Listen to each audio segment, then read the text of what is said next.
Hey guys, this is Coach Kev from Structure Personal Fitness. Just have a quick 3-minute video for you. I was thinking a lot earlier as LinkedIn reminded me that it's my 10-year anniversary of training. Graduating in college in 2005, taking training and having many different jobs along the way. A lot of different experiences, from physical therapy to sports medicine to sports performance to strength and conditioning to personal training to corporate wellness to all sorts of specialties within there, from kettlebells to TRX to foam rolling to pre-postnatal, all this fun stuff. And somebody said earlier today, oh, well, that means you're an expert. They said, well, I don't think so yet. I said, in my head, I could qualify, maybe, but I think my only problem with that is a mindset that comes with dubbing yourself as an expert. The more that I read, the more that I know, the more that I exchange information and advice and tips and best practices with other coaches and trainers and business owners and gym owners, the more that I know that after 10 years in the business, I'm not an expert. I'm not. And I think that's what pushes me to go to the next level. Yes, I may be transparent and honest and open with people if they decide to try to do something else that I may think is not in their best interest, that I will let them know.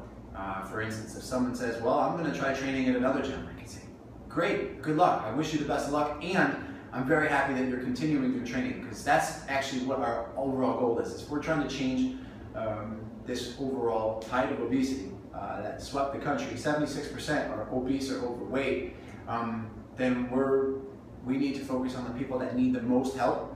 And so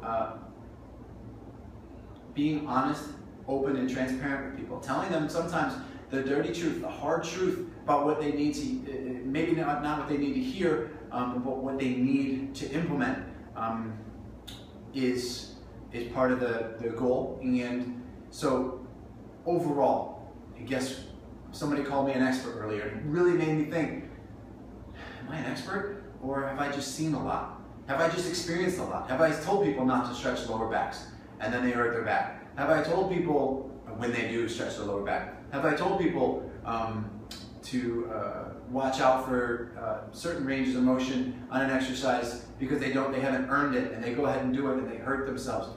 Yes. And for as long as we're in the business of training and trying to change people and implementing change and transformational change and changing people's lives, ultimately, there's going to be people that don't listen. There's going to be people that don't believe in what you do. And there's going to be people that don't believe in your message, and that's okay. But at the end of the day, me dubbing myself as an expert won't help any of that. It won't. And I think that's where the humility comes in. I think that's where the ability to think that and to have that hunger to want to gain that knowledge. A lot of people always ask, how do you find time to listen to all those podcasts? How do you find time to read a book a week? How do you find time to still train 20, 30, 40 hours a week? And it's not about finding time, it's about making the time, first of all. But second, it's also that hunger and that humility that I don't know everything yet. And the more I know, the more I want to continue to know. And I want to interact with the people that I interact with in the business because they know more. And the business itself, the fitness itself is humbling.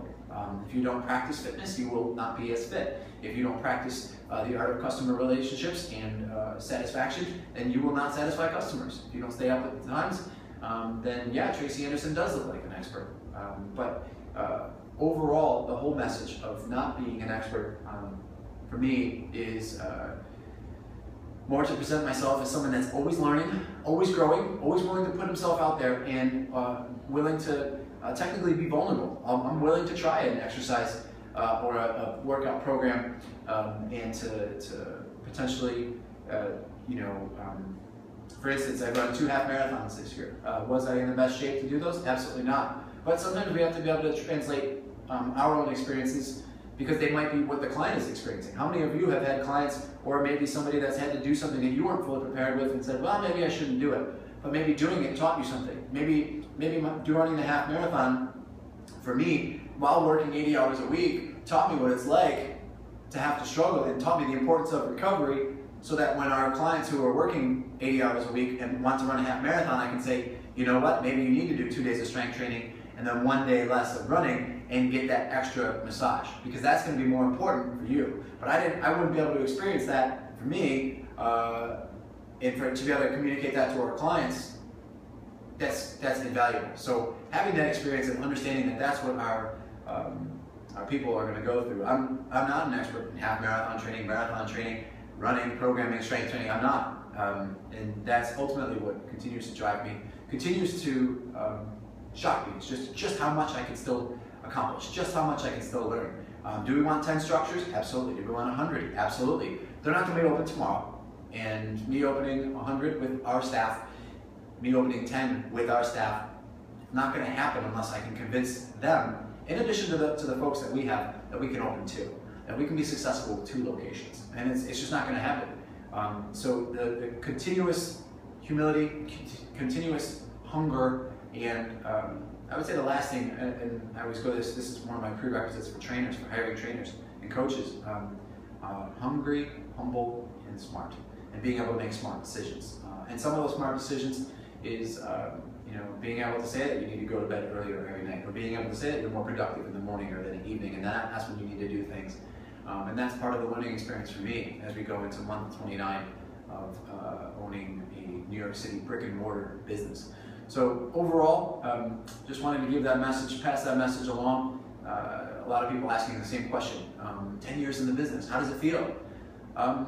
It feels now more so than ever that I want to accomplish more than I did when I first started. And it's more along the lines of, in the first 10 years, I've had a lot of ups and downs, both personally and professionally. And so now it's going to be, what's the next 10 years? Are these next 10 years going to be full of even higher peaks and then potentially lower valleys? Or are we going to be able to have this continuous, as John Wooden, the legendary basketball coach at UCLA once said, this consistent escalation and consistent growth. And the last thing I'd like to leave you is a story about a shoe salesman. This is kind of where I go back to that mindset, the hunger, the humility, and being able to make smart decisions. And this story is about a shoe company, and the shoe company sent down a salesperson to the Amazon, and it was this remote village, but they knew that there was villagers there, and so they sent down the shoe salesman. And the shoe salesman got down to this remote Amazonian village, and when they got there, they were looking around, and nobody wore shoes. So using the satellite phone, the shoe salesman got back to where they were staying and said, called up their boss and said, "Boss, send me back.